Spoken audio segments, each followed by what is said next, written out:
Hello student, यूबीएंस classes में जुड़ के आप सभी को कैसा लग रहा है कमेंट बॉक्स में कमेंट करके जरूर बताएं। और चैनल अगर आप लोगों ने सब्सक्राइब किया तो ये अच्छी बात है कि आप लोगों को आगे की सारी वीडियोस जो भी मोस्ट इंपॉर्टेंट वीडियो मैं लाता हूं वो आप तक पहुंच जाती है, क्योंकि आपने बेल आइकन प्रेस कर रखा होगा। तो आज की इस वीडियो मोस्ट इंपॉर्टेंट वीडियो है multiple choice question of chapter number 1 biology class 10 के लिए बारे मैं बहुत कुछ समझाने वाला हूँ। और ध्यान रहे, आप लोगों ने प्रीवियस जो 4 वीडियो मैंने बताई थी इस चैप्टर से रिलेटेड वो सारे पार्ट्स आप लोगों ने देख लिए होंगे, अच्छे से समझ लिए होंगे। तो आज हम उन्हीं पार्ट से ही पहले पार्ट की वीडियो, यहाँ पर जो आज वीडियो है ये न्यूट्रिशन प्लांट्स एंड एनिमल्स, उन्हीं पर आधारित ये वीडियो है। और मैं उम्मीद करता हूँ आप लोगों ने फर्स्ट पार्ट जरूर अच्छे से समझा होगा। उसी से रिलेटेड क्वेश्चन मैं बताने जा रहा हूँ, समझाने जा रहा हूँ। मल्टीपल चॉइस क्वेश्चन आप लोगों के बायोलॉजी एग्जाम्स में 4 नंबर के आते हैं, 4 क्वेश्चन पूछे जाते हैं और मैं उम्मीद करता हूँ सभी क्वेश्चन आप लोगों के सही जाएंगे। तो पहला क्वेश्चन क्या चीज़ है समझा देता हूँ।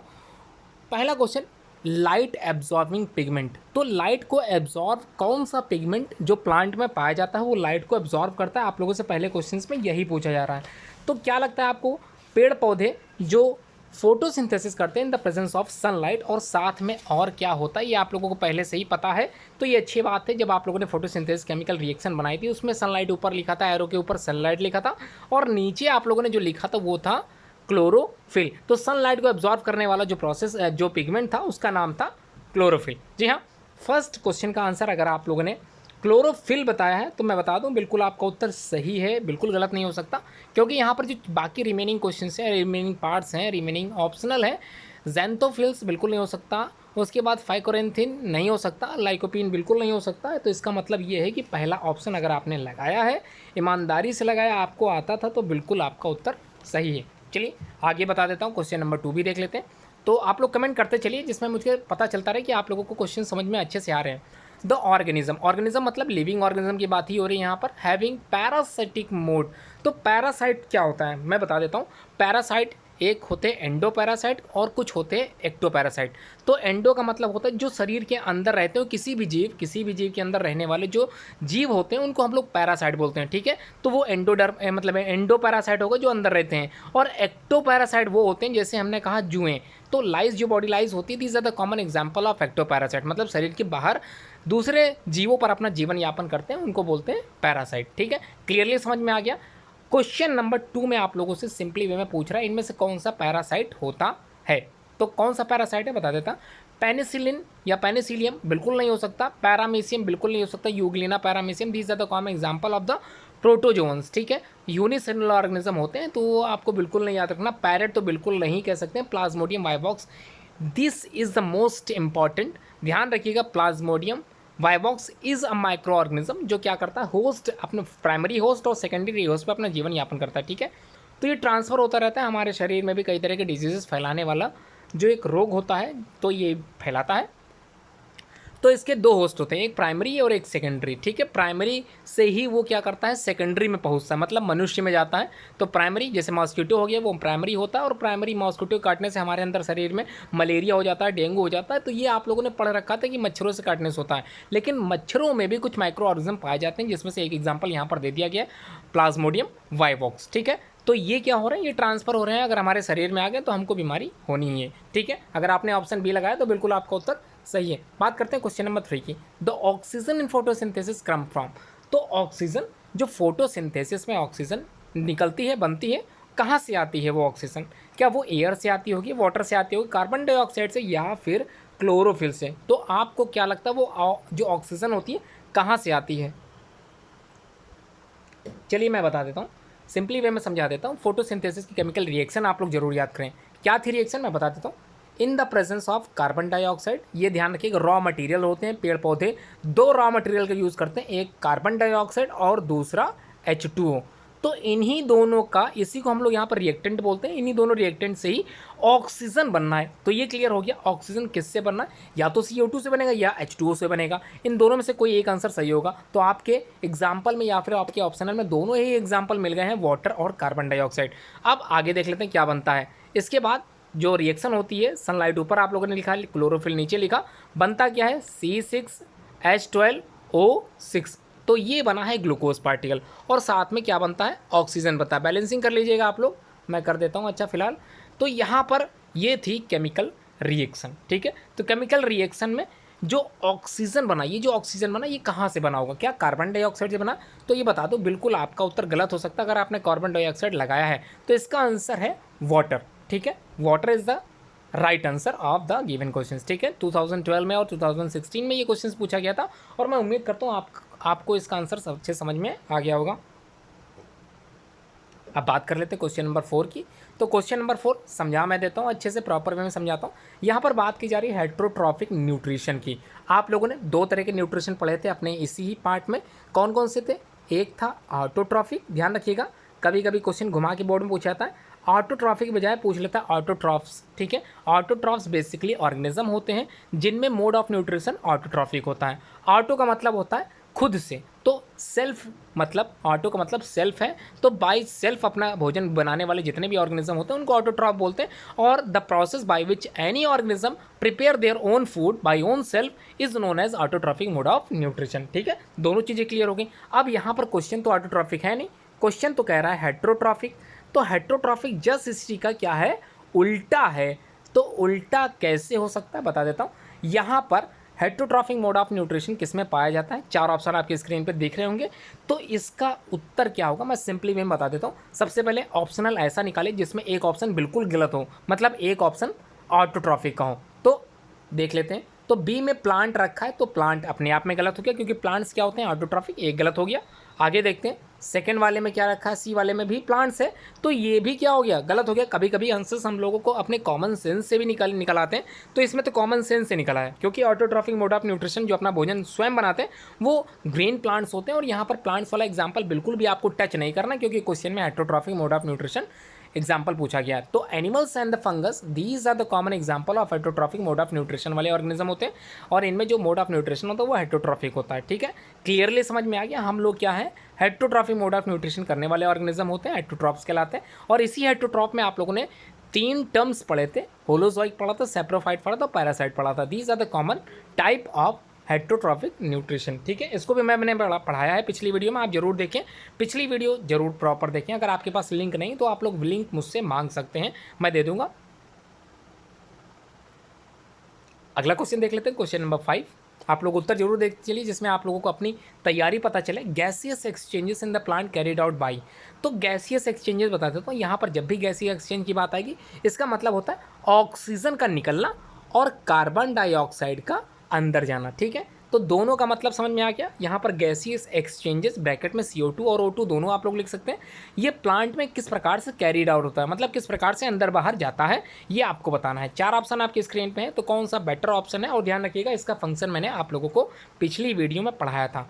तो कैरीड आउट बाई पहला ऑप्शन बता देता हूँ, स्टोमेटा होता है। स्टोमेटा क्या होता है इसकी डेफिनेशन मैं बताता चल रहा हूँ। तो stomata are the tiny pores basically found on the dorsal surface of the leaves. और इसी वजह से लीव्स पेड़ पौधों में जो होते हैं वो क्या करते हैं? फूड को बनाने का कार्य करते हैं। इसी वजह से इनको हम लोग किचन भी कहते हैं। ठीक है, तो इनको रसोई घर कहते हैं। हिंदी में अगर बात करें तो इनको जो है पौधे का रसोई घर कहा जाता है क्योंकि जो पेड़ पौधे अपना भोजन बनाते हैं इसी पत्ती की सहायता से बनाते हैं। और जो गैसियस एक्सचेंजेस की बात हो रही है वो with the help of stomata, जो टेनी पोर्स होते हैं पत्तियों की निचली सतह पर पाए जाते हैं, खुरदरे होते हैं, वो इसी की सहायता से, मतलब गैसियस एक्सचेंज इसी की सहायता से होता है। अगर आपने उत्तर ए लगाया तो आपका उत्तर बिल्कुल सही है। ठीक है, अगर आपने रेस्पिरेशन लगा दिया बी वाला, तो respiration is the process by विच क्या होता है, जो ऑर्गेनिज्म होते हैं वो ऑक्सीजन और कार्बन डाइऑक्साइड निकालने बैठाने का काम करते हैं और कुछ नहीं करते। लेकिन यहाँ पर क्वेश्चन आप लोगों से कैरिड आउट पूछा गया था, किस प्रकार से संपन्न होता है ये पूछा गया था। ठीक है, ट्रांसपिरेशन क्या होता है ये भी बता देता हूँ। ट्रांसपिरेशन का मतलब होता है,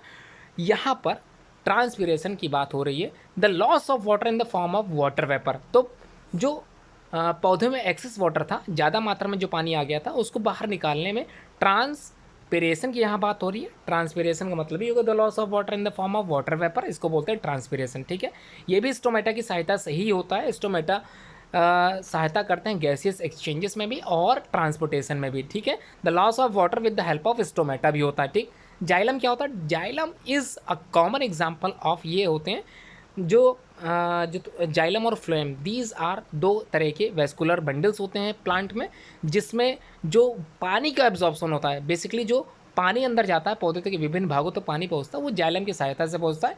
तो गैसियस एक्सचेंज बिल्कुल नहीं होता उससे। तो ध्यान रखिएगा, इसका उत्तर अगर आपने लगाया है स्टोमेटा तो आपका उत्तर बिल्कुल सही है। मैं सारे आंसर बताता चल रहा हूँ और साथ में हर एक पॉइंट जो आपके एग्जाम में पूछा गया है या पूछा जाता है उससे संबंधित भी मैं काफ़ी कुछ बता रहा हूँ। मैं उम्मीद कर रहा हूँ आप लोग वीडियो बिल्कुल देखते रहेंगे, एंड तक देखेंगे आगे समझते हुए, हर एक पॉइंट मैं बता रहा हूँ। इसीलिए अगला question, number of guard cells present in the stomata. तो जब आप लोगों ने स्टोमेटा बनाया था, ठीक है, क्या बनाया था, स्टोमेटा जब आप लोगों ने बनाया था, बिल्कुल बीन शेप स्ट्रक्चर होता है, ध्यान रखिएगा। इसी तरह से आप लोगों ने क्या बनाया था, स्टोमेटा बनाया था। तो इसमें जो ये जो दो सेल्स दिख रहे हैं इसको बोलते हैं गार्ड सेल्स, ठीक है।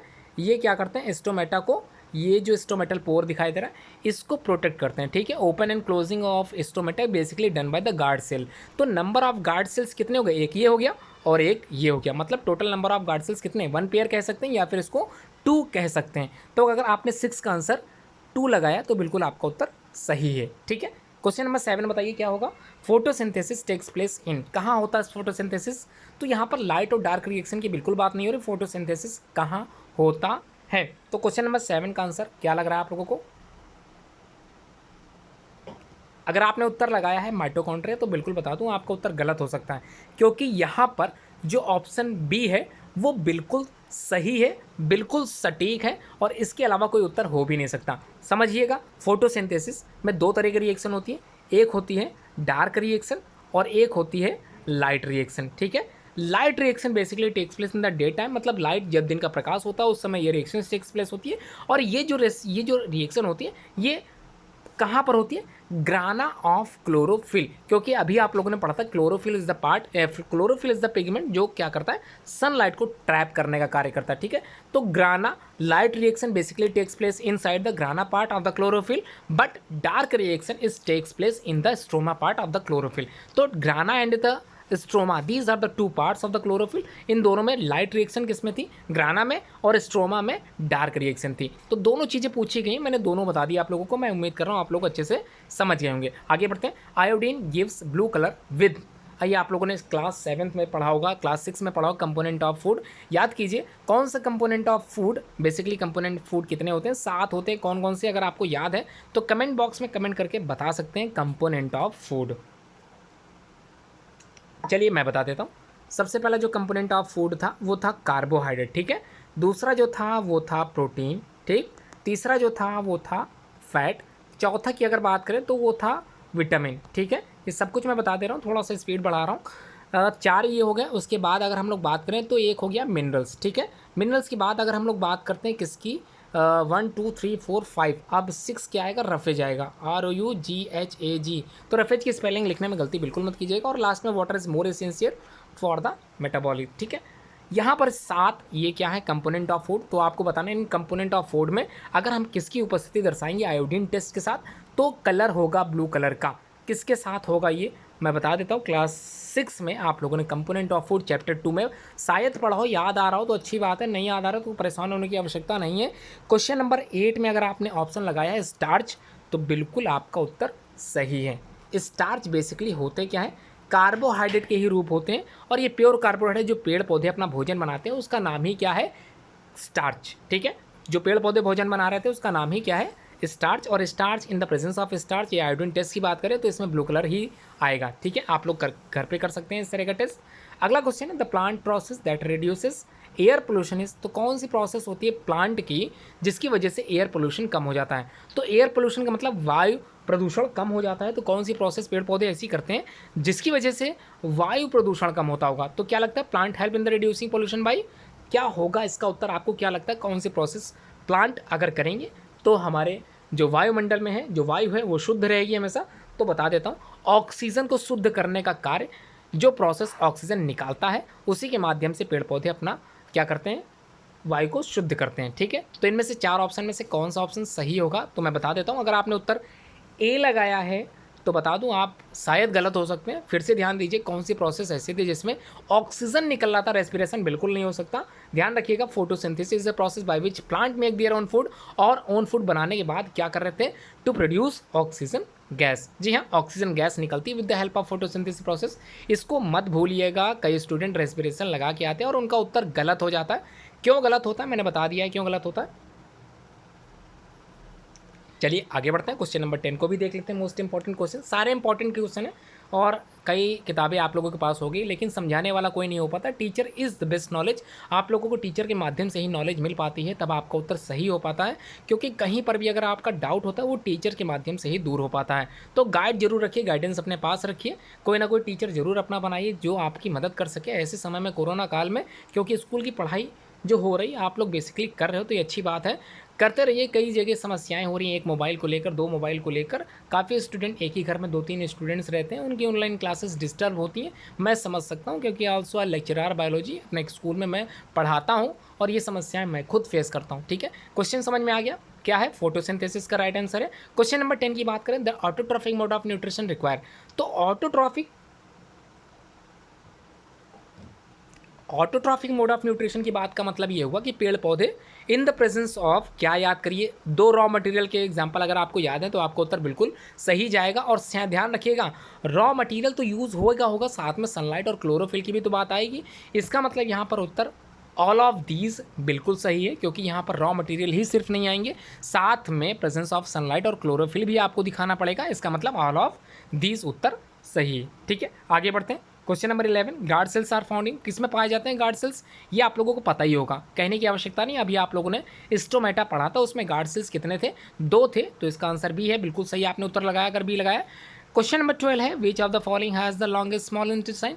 इनमें से कौन सा ऐसा ऑप्शन है जिसके पास स्मॉल इंटेस्टाइन छोटी होती है as compare to other organism? ठीक है, तो छोटी जो स्मॉल इंटेस्टाइन होती है वो किसकी होती है, ये आपको बताना है। तो अगर आपने उत्तर लगा दिया है तो मैं बता देता हूँ, जो हर्बीवोर्स होते हैं, ऐसे जीव जो शाकाहारी होते हैं, मतलब टोटली मांसाहारी नहीं होते, ना सर्वाहारी होते हैं, नमाज खाते हैं, प्योर शाकाहारी जो होते हैं ऑर्गेनिज्म, उनकी जो स्मॉल इंटेस्टाइन होती है अपने आप में क्या होती है? लॉन्गेस्ट होती है। अगर उसको सही से आप लोग खींच लोगे तो वो काफ़ी लंबी निकल जाएगी। ठीक है, तो small intestine is the longest in which of the organism, किस में होती है? वो हर्बीवोर्स ऑर्गेनिज्म में होती है। तो अगर आपने उत्तर लगाया है तो बता दूँ, आपका उत्तर हर्बीवोर्स बिल्कुल सही है। यहाँ पर बात की जा रही है टाइलिन, तो टाइलिन लिखते समय ध्यान रखिएगा, पी साइलेंट है यहाँ पर टाइलिन। तो टाइलिन एक्ट ऑन, तो टाइलिन किस चीज़ को पाचन करने में सहायता करता है? 4 ऑप्शन स्क्रीन पे दिख रहे होंगे, ग्लूकोज है, फैट्स है, प्रोटीन है, स्टार्च है। तो टाइलिन होता क्या है? पहले ये सोचिए टाइलिन कहाँ पाया जाता है। याद कीजिए, माउथ में क्या हो रहा था? डाइजेशन हो रहा था। Digestion basically start from the mouth. ध्यान रखिएगा, कई बच्चे गलत करके आते हैं। डाइजेशन हमेशा ध्यान रखिएगा, जो कार्बोहाइड्रेट होता है, जो स्टार्च होता है, वो हमारे मुंह में ही क्या होता है? पचने लगता है, मतलब पच जाता है। तो carbohydrate is the first component जो हमारे मुंह के अंदर पचता है, इसलिए हम लोग कह सकते हैं digestion basically start from are mouth. ठीक है, ये माउथ वाली बात तो समझ आई। लेकिन टाइलिन क्या है? टाइलिन जो सलाइवा होता है उसमें टाइलिन एमाइलेज एंजाइम पाया जाता है, ये आप लोगों ने पढ़ रखा था। तो अब ये एक्ट किस पे करेगा? अभी मैंने बताया कि कोई चीज़ अगर हम लोग खाते हैं वो हमको मीठी लगती है, due to the process of ptyalin and the amylase enzyme. यहाँ पर बिल्कुल अगर आपने सोचा है उत्तर क्या लग रहा है आपके हिसाब से, आंसर जरूर दीजिए, जिसमें मुझे पता चले कितने बच्चे एक्टिव हैं, कितने नहीं एक्टिव पा रहे हैं। तो अभी बात की मैंने क्या? स्टार्च की। तो स्टार्च बेसिकली कहाँ हो रहा? पाचन, मुंह के अंदर ही पाचन हो जाता है, और ptyalin act on the starch. ठीक है, it is a type of carbohydrate. वैसे तो यहाँ पर glucose is a common type of carbohydrate, sugars होता है, शुगर्स को भी हम लोग कार्बोहाइड्रेट कहते हैं, लेकिन यहाँ पर जो मेन आंसर है वो है स्टार्च। ठीक है, आप लोग स्टार्च जरूर लगाइएगा। Question number 14, the action of enzyme pepsin. तो पी से पेप्सिन है और पी से प्रोटीन होता है। अगर आपने यहाँ पर क्वेश्चन पूछता कि पेप्सिन एंजाइम एक्ट ऑन किस पर एक्ट करता है, तो प्रोटीन बिल्कुल सही हो जाता है। ठीक है, लेकिन यहाँ तो बात कुछ और है। The action of enzyme pepsin can occur in, ये जो एक्शन होता है एंजाइम पेप्सिन का किस पर होता है, ये आपसे पूछा गया है। तो 14th क्वेश्चन में 4 ऑप्शन है, बता देता हूँ। ये पेप्सिन एंजाइम बन कहाँ रहा था, पहले तो ये याद करिए। अगर आपको याद आ गया कि ये स्टमक में बनना था, तो आप लोगों को ये भी याद होगा, स्टमक में हाइड्रोक्लोरिक एसिड बात हो रही थी। हाइड्रो एसिड क्लोरिक क्या था? एक तरह का एसिड था। ठीक है, क्या था? एसिड था। तो आपने अगर उत्तर ए लगाया है तो आपका उत्तर बिल्कुल सही है। ठीक है, एंजाइम कहाँ बनना ये भी आप लोगों ने जरूर पढ़ा होगा। अगला है question number 15, the process of obtaining food by amoeba is known as. तो अमीबा द्वारा जो फूड का ग्रहण किया गया था, फूड को अवशोषित किया गया था, एब्जॉर्व किया गया था, इस बेसिकली इस प्रोसेस को हम लोग किस नाम से जानते हैं, ये आप लोगों से क्वेश्चन नंबर 14 के माध्यम से पूछा जा रहा है। वैसे ये क्वेश्चन नॉर्मली देखा नहीं गया है बोर्ड के एग्जाम में, लेकिन फिर भी आप लोग फैगोसाइटोसिस जरूर पढ़ें। ठीक है, सी ऑप्शन अगर आपने लगाया तो आपका उत्तर बिल्कुल सही है। Phagocytosis common process by which amoeba obtain their food. ठीक है, phagocytosis question number 16, the length of small intestine in human adult. तो स्मॉल इंटेस्टाइन की जो एडल्ट ह्यूमन में जो लंबाई होती है वो आप लोगों से पूछा जा रहा है। क्वेश्चन ये आ सकता है, ये इंपॉर्टेंट क्वेश्चन हो सकता है। तो उत्तर मैं बता देता हूँ, 6.5 उत्तर बिल्कुल सही है। सॉरी 6.5 वाला लगाइएगा, डी उत्तर बिल्कुल सही है। समझ में आ गया, ध्यान रखिएगा 6.5 ही रहेगा। 17th question, the process of digestion in the human is complete in. तो कहाँ पर डाइजेशन होगा, देखिए बात समझ में आ रही, process of digestion in human is completed. तो 17th क्वेश्चन में डाइजेशन कंप्लीट कहाँ पर होता है, सारे कंपोनेंट फूड कंपोनेंट सारे कहाँ पर पच जाते हैं। तो विली या विलाई नामक आप लोगों ने एक फिंगर लाइक प्रोजेक्शंस पढ़ा था, वो क्या करता है, एब्जॉर्व कर लेता है सभी न्यूट्रिएंट्स को और डायरेक्ट ब्लड स्ट्रीम में भेज देता है। ठीक है, तो ये होता कहाँ पर है, स्मॉल इंटेस्टाइन का ही पार्ट होता है, या स्मॉल इंटेस्टाइन की वॉल पर ही फिंगर लाइक प्रोजेक्शंस दिखाई देते हैं, जिसका नाम है विली। ठीक है, तो इसमें अगर आप लोग उत्तर लगाया है बी, तो आपका उत्तर बिल्कुल सही है। 17 का बिल बिल्कुल सही है। What does the liver secrete. तो लीवर क्या होता है, लार्जेस्ट ऑर्गन तो है ही है। क्वेश्चन अगर आता है which is the what is the largest organ of the human body, तो लीवर बिल्कुल सही है। लेकिन लीवर किसका सिक्रेशन करता है, ये आप लोगों से पूछा जा रहा है। तो लीवर, चार ऑप्शन आपके स्क्रीन पे दिख रहे होंगे, चारों में से कोई एक ऑप्शन सही होगा। सलाइवा तो माउथ में होता है, लीवर तो आपको नीचे वाले बेसल पार्ट में मिलेगा, तो सलाइवा तो बिल्कुल नहीं हो सकता। गैस्ट्रिक जूस ये स्टमक पार्ट में होता है, स्टमक के अंदर होता है गैस्ट्रिक जूस, जिसको HCl हम लोगों ने कहा था, hydrochloric acid known as gastric juice. उसके बाद पैनक्रिएटिक जूस तो पैनक्रियाज में बनता होगा, ये पैनक्रियाज तो अलग है, मिक्स्ड ग्लैंड कहलाती है, उसमें इंसुलिन का भी सिक्रीशन होता है, पैनक्रिएटिक जूस का भी सिक्रीशन होता है, इस वजह से इसको मिक्स्ड ग्लैंड भी कहते हैं। ठीक है, मिक्स्ड ग्लैंड मतलब आप लोग सेकंड चैप्टर में अच्छे समझोगे, अभी तो फिलहाल फर्स्ट चैप्टर के फर्स्ट पार्ट की बात हो रही है। तो सी उत्तर, bile juice is basically secreted by the liver. आपने उत्तर अगर सी लगाया तो बिल्कुल आपका उत्तर सही है। अगला क्वेश्चन देख लेते हैं, question number 19, pancreatic juice contain enzyme which digest. तो पैनक्रिएटिक जूस, जो पैनक्रिएटिक जूस होता है ड्यू टू द सिक्रेशन, ये किसकी सहायता से सिक्रिएट होता है, पैनक्रियाज की सहायता से सिक्रिएट होता है। और इसका जो एक्ट होता है किस पर होता है ये बता देता हूँ मैं। पैनक्रिएटिक जो जूस होता है, यहाँ पर ट्रिप्सिन एंजाइम की भी कहीं ना कहीं बात आएगी। तो 19th क्वेश्चन में आपके अकॉर्डिंग क्या लगता है, आपके हिसाब से यहाँ पर क्या होगा, जब मैंने बात ही की ट्रिप्सिन एंजाइम यहाँ पर बन रहा है, तो ट्रिप्सिन का मतलब ट्राई का मतलब 3 चीज़ों का पाचन करता होगा। इसमें 3 ऑप्शन देखते हैं किसमें है। पहले में तो प्रोटीन एंड कार्बोहाइड्रेट है, दूसरे में प्रोटीन एंड फैट्स है, fats and carbohydrate, last one is protein fat and carbohydrate. This is the most important option, ध्यान रखिएगा। पैनक्रिएटिक जूस क्या करता है, कंटेन्स एंजाइम, जो एंजाइम सिक्रिएट करता है पैनक्रिएटिक जूस, या जो उसमें एंजाइम होता है वो डाइजेस्ट करता है प्रोटीन को, फैट को और कार्बोहाइड्रेट को। ठीक है, तो trypsin enzyme also act on these 3, तो ट्रिप्सिन एंजाइम यही सेम आंसर रहेगा। क्वेश्चन नेक्स्ट है, question number 20, where are proteins first digest in the alimentary canal. तो जो प्रोटीन होता है वो फर्स्ट कहाँ पर डाइजेस्ट होता है, ये आप लोगों से पूछा जा रहा है। तो क्या लगता है कहाँ पर डाइजेस्ट होगा, अभी हमने बात की थी थोड़े समय पहले, याद कीजिए, पी से पेप्सिन था और पी से प्रोटीन था, और पेप्सिन कहाँ बनना था, स्टमक में। ठीक है, यहाँ पर बताने की आवश्यकता नहीं, वीडियो आप लोग पीछे करके सुन भी सकते हैं, समझ भी सकते हैं। मैंने काफ़ी डीप समझाया आज के इस वीडियो को, सारे क्वेश्चंस के बेसिक पार्ट मैंने अच्छे से समझाए, इसलिए इस वीडियो को बिल्कुल लेंड तक जरूर देखें, काफ़ी कुछ सीखने के लिए मिलने वाला है आप लोगों को। आपके सारे मल्टीपल चॉइस क्वेश्चन के साथ साथ very short answer type question कहीं से भी पूछे जाएंगे, वो भी आप लोग सही करके आओगे, लेकिन आप लोगों को वीडियो प्रॉपर देखनी पड़ेगी। ठीक है, तो where are proteins first digestion the alimentary canal, D option बिल्कुल सही है, स्टमक। 21 क्वेश्चन नंबर देखते हैं, द इंटरनल एनर्जी, जिसको यहाँ पर सेलुलर एनर्जी कहते हैं, ये क्या करती है, रिजर्व करती है किस चीज़ में, ऑटोट्रॉफ की किस चीज़ में रिजर्व करती है। तो किस चीज़ को रिजर्व करती है, यहाँ पर आप लोगों से पूछा जा रहा है क्वेश्चन नंबर 21 के माध्यम से। तो अभी आप लोगों ने याद किया था, या फिर अभी आप लोगों ने पढ़ा था कि जो प्लांट्स होते हैं, ये जो ऑटोट्रॉफ्स मतलब ग्रीन प्लांट्स की बात हो रही है, ये अपना भोजन बनाते हैं, और भोजन जो बनाते हैं उसको स्टोर करते हैं in the form of starch. बिल्कुल सही, अगर आपने उत्तर डी लगाया, starch is the food prepared by the plant. ठीक है, क्लियर हो गया, 21 का डी आंसर बिल्कुल आपका सही है। Question number 22, the opening and the closing of stomata pores depend होते हैं किस चीज़ पे। तो किस चीज़ पे निर्भर करते हैं, स्टोमेटा कब खुलना है, स्टोमेटा कब बंद होना है, ये किस चीज़ पर डिपेंड होता है। तो अभी आप लोगों ने, जब मैंने स्टोमेटा बनाया था, गार्ड सेल्स की जब मैं बात कर रहा था, तो मैंने कहा था guard cell basically help to open the stomata and the close of stomata. तो गार्ड सेल्स वाला ऑप्शन किस में है, यहाँ पे बी ऑप्शन में। तो आप लोग बिल्कुल इसी तरह से आंसर लगा सकते हो, आपका उत्तर बिल्कुल गलत नहीं हो सकता। ठीक है, water and guard cells most important parts है स्टोमेटा का, जिसकी वजह से स्टोमेटा ओपन होता है, क्लोज होता है। ठीक है, क्योंकि अभी आप लोगों ने पढ़ा वाटर एब्जॉर्प्शन या फिर वाटर का बाहर निकलना, ये प्रोसेस भी स्टोमेटा की वजह से हो पाती है। और स्टोमेटा में गार्ड सेल्स पाए जाते हैं जिसका काम ही होता है ओपन करना और क्लोज करना स्टोमेटा को, ठीक है। Question number 23, most of the plant absorb करते हैं nitrogen in one of the following form, this is. तो पेड़ पौधे 78% जो वायुमंडल में नाइट्रोजन पाई जाती है उसको बिल्कुल भी यूज़ नहीं कर पाते, उनके लिए यूज़फुल होता है। लेकिन सम नाइट्रोजन फिक्सिंग बैक्टीरिया जो पौधों की जड़ों में पाए जाते हैं वो नाइट्रोजन को फिक्स करते हैं और पौधों के लिए नाइट्रेट्स के रूप में तैयार करते हैं, ठीक है। तो यहाँ पर बात की जा रही है नाइट्रेट्स एंड नाइट्राइड्स की।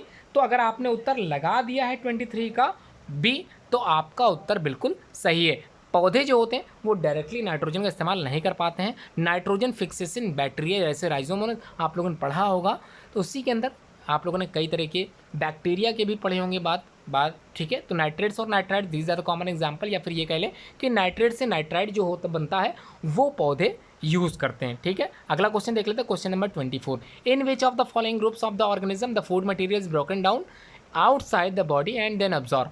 तो बाहर, शरीर के बाहर भोजन को क्या किया जाता है, ब्रेक डाउन किया जाता है और उसके बाद देन एब्जॉर्ब, उसके बाद वो पचाता है, ठीक है। इनमें से कौन सा ऐसा ग्रुप होता है जो ऐसा कार्य करता है, मतलब फूड मटेरियल को तोड़ता है आउटसाइड, बाहर ही तोड़ लेता, शरीर के बाहर तोड़ लेता है और उसके बाद उसको अंदर पचाने के लिए भेज देता है, एब्जॉर्ब कर लेता है। तो 4 ऑप्शन आपकी स्क्रीन पे है, तो आपको उत्तर बताना है ये उत्तर क्या होगा। तो अगर आपने उत्तर लगाया है फंगस, तो फंगस वाला उत्तर बिल्कुल आपका सही हो सकता है। फंगस का मतलब यहाँ पर बात की जा रही है ऑप्शन नंबर बी की। तो yeast, mushroom, bread mould, these are the common example जो क्या करते हैं, फूड मटेरियल को ब्रेक डाउन करते हैं आउटसाइड और बाद में उसको अवशोषित करते हैं, ठीक है। ये बिल्कुल सही उत्तर है आपका। अगला 25 देखते हैं, emulsification of fat is done by. तो किस प्रकार से इमल्सिफिकेशन होता है फैट का, तो फैट का पाचन कह सकते हैं, इमल्सिफिकेशन को ही कहते हैं। किसकी सहायता से होता है फैट का एमल्सिफिकेशन, अभी आप लोगों ने पढ़ा भी था, trypsin enzyme, basically pancreatic juice का ही एग्जांपल था। तो 25 में इस तरह का क्वेश्चन जब भी पूछा जाए तो ध्यान रखिएगा, थोड़ा सा यहाँ पर मिस्टेक हो सकती है। 25 में इमल्सिफिकेशन और एब्जॉर्प्शन या फिर डाइजेशन या फिर उसके बाद पचाने की बात कहीं हो रही हो फैट की, तो बेसिकली ये डन किया जाएगा बाइल जूस के द्वारा। क्योंकि बाइल का कार्य ही क्या होता है, ये कार्य होता है जब हमारे शरीर के स्टमक में HCl हाइड्रोक्लोरिक एसिड तैयार होता है जो कि एसिडिक मीडियम होता है, उसके बाद पैनक्रियाट से सिक्रेट होने वाला पैनक्रिएटिक जूस और यहाँ लीवर से सिक्रेट होने वाला बाइल जूस, ये दोनों ही ड्यूडेनम में पहुँचते हैं और जो हमारा भोजन होता है एसिडिक मीडियम में उसको बेस करते हैं, मतलब बेसल पार्ट में पहुँचाते हैं, एल्कलाइन उसको जो बनाते हैं, ठीक है। तो यहाँ पर जो उत्तर होगा उसका 25 का सी होगा, पैनक्रिएटिक जूस नहीं हो पाएगा। तो इसलिए नहीं हो पाएगा क्योंकि यहाँ पर सिर्फ फैट की बात की जाए, emulsification of fat, protein and carbohydrate तीनों होता तब तो पैनक्रिएटिक जूस बिल्कुल सही था उत्तर। तो 25 का उत्तर है सी, ठीक है। अगला है 26 देख लेते हैं, mainly absorption of digested food is done by. तो एब्जॉर्प्शन ऑफ डाइजेस्टेड फूड ये किसके द्वारा डन हो पाता है ये आप लोगों को बताना है। अभी आप लोगों ने पढ़ा था कि स्मॉल इंटेस्टाइन में एक फिंगर प्रोजेक्शंस होते हैं, फिंगर लाइक प्रोजेक्शन, जिसको हम लोग विलस कहते हैं या फिर विली कहते हैं या विलाई कहते हैं। ये करते क्या है, एब्जॉर्व करते हैं न्यूट्रिएंट्स को, ठीक है। तो ज़्यादातर जो डाइजेशन होता है, ज़्यादातर एब्जॉर्प्शन जो होता है वो basically done in the small intestine due to the presence of villus या due to the presence of villi, जिसका काम ही होता है अवशोषित करना सारे न्यूट्रिएंट्स को और सीधे ब्लड स्ट्रीम में भेज देना, ठीक है। ये आप लोगों ने पढ़ लिया था। Question 27, the pH of saliva, saliva मतलब जो हमारी लार होती है उसका जो पीएच वैल्यू होता है वो कितना होता है, इसको जरूर पढ़ के जाएं, ये क्वेश्चंस कई बार पूछा गया है। तो अगर आपने उत्तर लगाया 6.8 तो आपका उत्तर मैं बता दूं बिल्कुल सही है।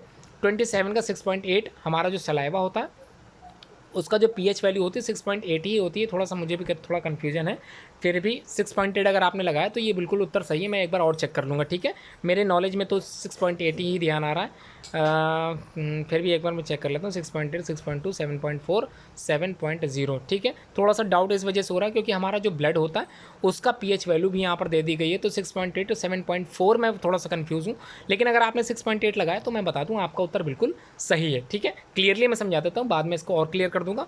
The number of milk teeth, ध्यान रखिएगा, मिल्क टीथ को हम लोग बोलते हैं टेम्पररी टीथ, और ये 10-10 के पेयर में होते हैं, मतलब 10 अपर जाओ में 10 लोअर जाओ में। तो इसको तो ऐसे ही याद कर लेना है कि 20 होते हैं। The number of milk teeth present the human are 20। लेकिन अगर एडल्ट की बात करें तो आप लोग डेंटल फार्मूला बिल्कुल याद कर लें, 2123 अपॉन 2123 इंटू 2। तो मल्टीप्लाई जब करेंगे 2 2 जा 4, ठीक है। अपर जाओ मैं बता देता हूँ कितना, 2 1 जा 2, उसके बाद 2 2 जा 4, 2 3 जा 6, तो सबको जोड़ेंगे तो 16 आएगा। कैसे आया, 6 + 4 10, 10 12, 12 + 4 16, तो अपर जाओ में 16, लोअर जाओ में 16, तो दोनों मिला के 32 हो गया। लेकिन यहाँ तो मिल्क टीथ की बात की रही है, तो मिल्क टीथ कितने होते हैं, 20 होते हैं, ठीक है। इसका डेंटल फार्मूला आप लोग पूछ लीजिएगा मुझसे, ठीक है।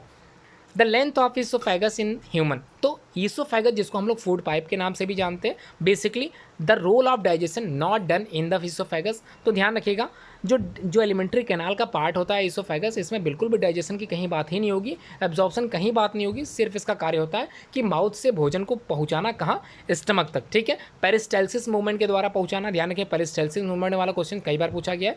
तो द लेंथ पूछी जा रही है ऑफ ईसोफेगस, तो कितनी होगी लेंथ, 25 से लेके 30 सेंटीमीटर की लेंथ होती है, ठीक है। आप लोग इसको अच्छे से प्रिपेयर भी कर लें अच्छे से, 25 to 30 centimetre is the length of oesophagus in the humans, ठीक है। लास्ट क्वेश्चन इस पार्ट का बचा है और इसका उत्तर आप लोग कर लोगे अच्छे से। गैस्ट्रिक जूस जो मैंने बताया था, HCl हाइड्रोक्लोरिक एसिड बेसिकली कहाँ पर प्रिपेयर होता है, कहाँ बनता है, स्टमक में। तो वीडियो कैसी लगी आप लोग जरूर कमेंट बॉक्स में कमेंट करके बताइएगा, और आगे इसी तरह से वीडियो देखने के लिए आप लोग बेल आइकन जरूर प्रेस कर दीजिए, जिसमें आप लोगों को अच्छे से समझ में आता रहे पहला चैप्टर। तो पहला चैप्टर का सेकंड पार्ट भी मैं जल्दी लेकर आऊँगा, और मैं उम्मीद कर रहा हूँ कि आप लोगों ने इस सारे क्वेश्चंस को अच्छे से समझ लिया होगा। हमारे टेलीग्राम पे भी क्विज़ेस वगैरह चलती हैं, आप लोग चाहें तो ज्वाइन कर सकते हो अगर आप लोगों को टेलीग्राम पे क्विज़ देखनी है, ठीक है। उसमें क्या होता है, सारे स्टूडेंट ऐड होते हैं, सभी मल्टीपल चॉइस क्वेश्चंस के रूप में क्वेश्चंस पूछे जाते हैं, और उनको क्या करना पड़ता है, आप लोगों को सेलेक्ट करना पड़ता है, सही उत्तर लगाना पड़ता है। आपका उत्तर सही होता है तो उसमें क्या होता है, बबल्स बलून्स वगैरह निकलने लगते हैं, और लास्ट में आपका मार्कशीट वगैरह सब दिखाता है उसमें। तो हमसे जुड़ते रहें, और इसी प्रकार कोरोना काल में जिस तरह के मैं पढ़ा रहा हूँ आप लोग जुड़ते रहें, और अपने दोस्तों को भी जोड़ते रहें, ठीक है। धन्यवाद पूरी वीडियो देखने के लिए।